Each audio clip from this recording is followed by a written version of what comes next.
Road का हर project मेरे करीब में है। केवल दिल्ली के आजू बाजू में हम 65,000 करोड़ के रोड बना रहे हैं। हर जगह पर हम रोड बना रहे हैं। अब कोई रेलवे और बस के बजाय अपने खुद के गाड़ी से टूरिज्म कर रहा है। स्मार्ट शहर नहीं तो स्मार्ट विलेज भी बनेंगे, यही हमारा सपना है। एक प्रकार से कॉस्ट ऑफ कंस्ट्रक्शन को कम करना और क्वालिटी ऑफ कंस्ट्रक्शन को बढ़ाना, यही हमारा प्रयास है।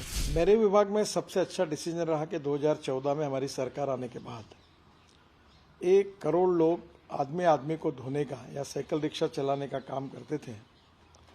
हमने मैकेनिज्ड ड्रिवन ई रिक्शा का कानून लाया और आज एक मानवीय शोषण की पद्धति को समाप्त किया।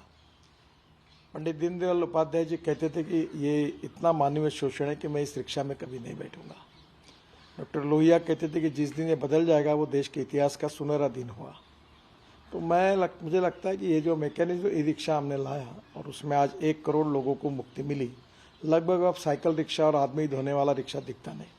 उसमें और उपलब्धि हुई कि और 25-30 लाख ज़्यादा लोगों को, दिव्यांगों को, महिला भी अब साइकिल रिक्शा ई रिक्शा चलने लगी, उनको भी रोजगार मिला और आज बड़े प्रमाण पर ये पॉपुलर हो रहा है। ई कार्ट और ई रिक्शा मानवीय इतिहास में शोषण से मुक्ति देकर उनको रोजगार देने वाला एक सबसे अच्छा प्रोजेक्ट मेरे कार्यकाल में हुआ है और मैं निश्चित रूप से उसको याद रखता हूँ।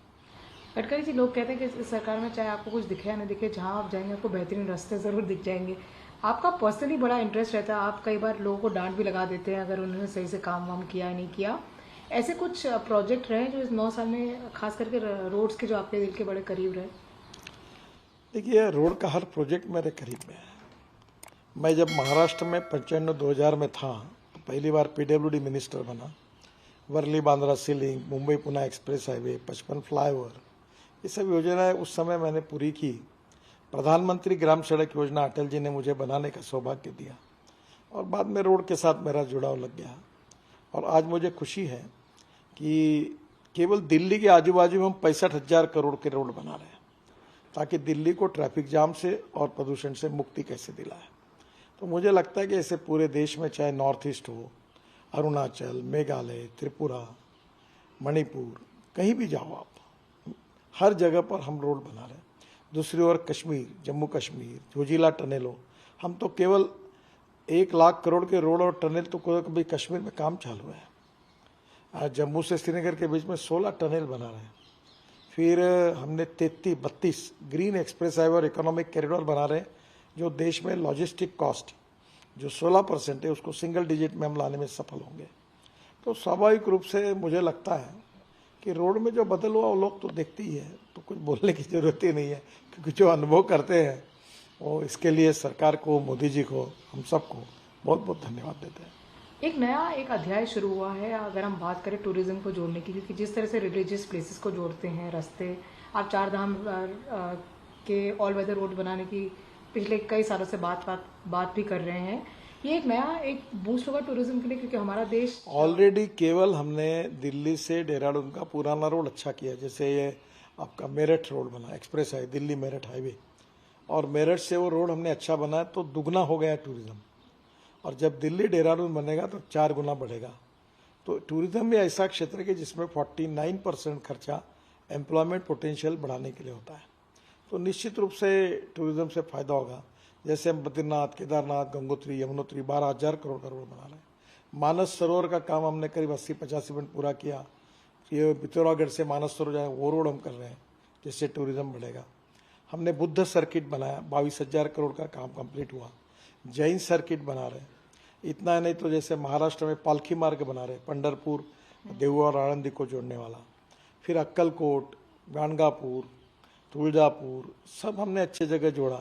हमने जो जो श्रद्धा स्थान थे, अजमेर से लेकर कोई भी, हर जगह पर अच्छे रोड से बनाकर हमने लोगों में तीर्थाटन की उत्साह को बढ़ाने की कोशिश की।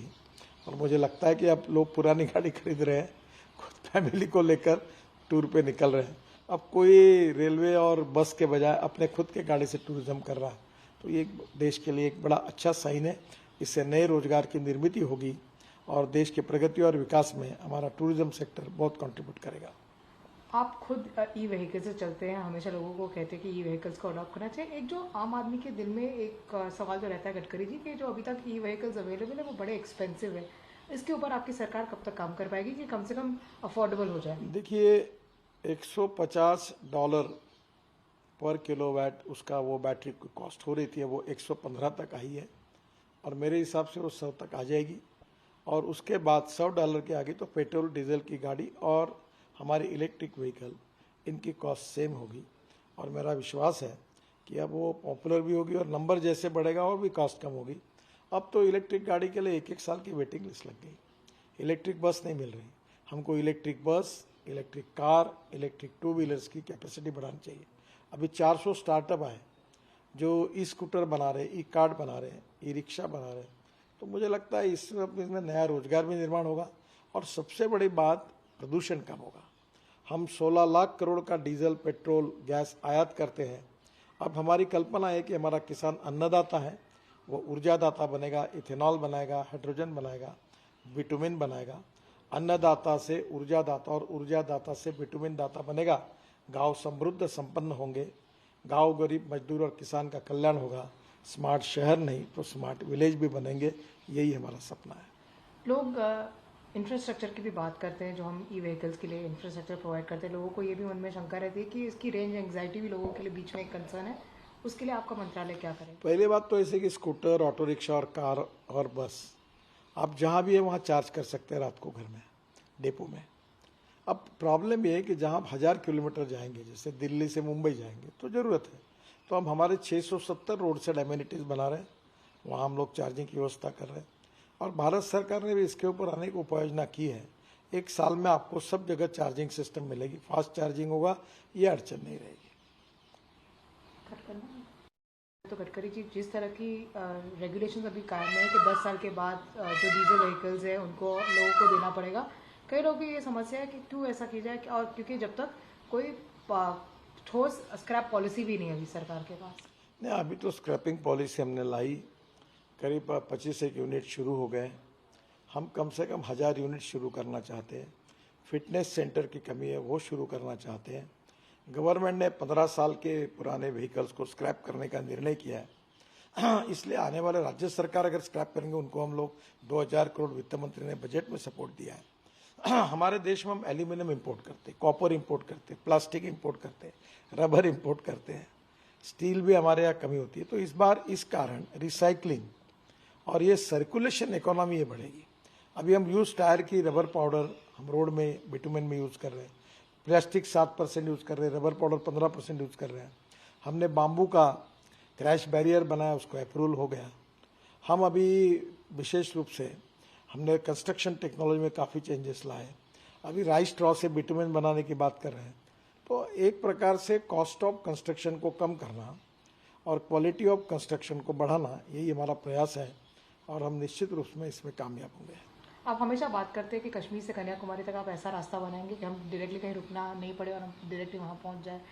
ये आप जो कहते हैं वो करते ज़रूर है, ये आपके बारे में लोग ये जो रास्ता ये लगभग बनने के आखिरी स्टेज पर है। मैं आपको बताता हूँ, आप मनाली जाइए, पहले रोहतांग पास जाने के लिए 3.5 घंटे लगते थे, अब 8-9 घंटे में टनल है। रोहतांग पास से बाहर आइए तो हम 4 से 5 टनल बना रहे हैं, तो आप लद्दाख लेह में आएंगे, वो भी रोड का काम चालू है। लद्दाख लेह के बाद आगे रोड से रोड बन रहा है। उसके बाद जोजिला टनल है जो 12,000 करोड़ की, तो हमने 5,000 करोड़ बचा है, जिसका 60% काम हो गया। जोजिला टनल से झेड़मोर टनल है सोनबर्ग, और वहीं से हम आगे जो झेड़मोर टनल है, और झेड़मोर टनल से हम श्रीनगर आएंगे और श्रीनगर से डायरेक्ट जम्मू रोड से जाएंगे। तो श्रीनगर जम्मू रोड पे हम कम से कम 16 टनल बना रहे हैं, उसमें से 12 बन गई। और उसके साथ दिल्ली कटरा हाईवे से कनेक्ट होंगे, और कटरा दिल्ली हाईवे दिल्ली से अमृतसर 4 घंटे में, कटरा 6 घंटे में और श्रीनगर 8 घंटे में। उसी रोड से दिल्ली आएंगे और दिल्ली से दिल्ली मुंबई हाईवे से सूरत तक जाएंगे, और सूरत से पलटकर नया रोड हम बना रहे ग्रीन हाईवे, वो दिल्ली सूरत से जाएगा नासिक, नासिक से अहमदनगर, अहमदनगर से सोलापुर, सोलापुर से कर्नूल, और कर्नूल से वहाँ काम भी शुरू हो गया, और कर्नूल से चेन्नई, हैदराबाद, बेंगलोर, मैंगलोर, कोचीन और कन्याकुमारी तक जाएगा। तो ये जो मैंने कहा कि ये मनाली से लेकर कन्याकुमारी तक, यानी कश्मीर से कन्याकुमारी तक एक्सिस कंट्रोल हाईवे, जिससे आप 120 किलोमीटर के स्पीड से जा सकेंगे। और ये हाईवे बनने से दिल्ली से चेन्नई के बीच का डिस्टेंस 320 किलोमीटर कम हुआ है। तो मुझे लगता है मुंबई और पुणे का एयर पोल्यूशन भी खत्म हो जाएगा, क्योंकि साउथ में जाने वाला ट्रैफिक उत्तर से दिल्ली मुंबई जाता था, जो कोल्हापुर सोलापुर जाता, जाने की जरूरत नहीं पड़ेगी।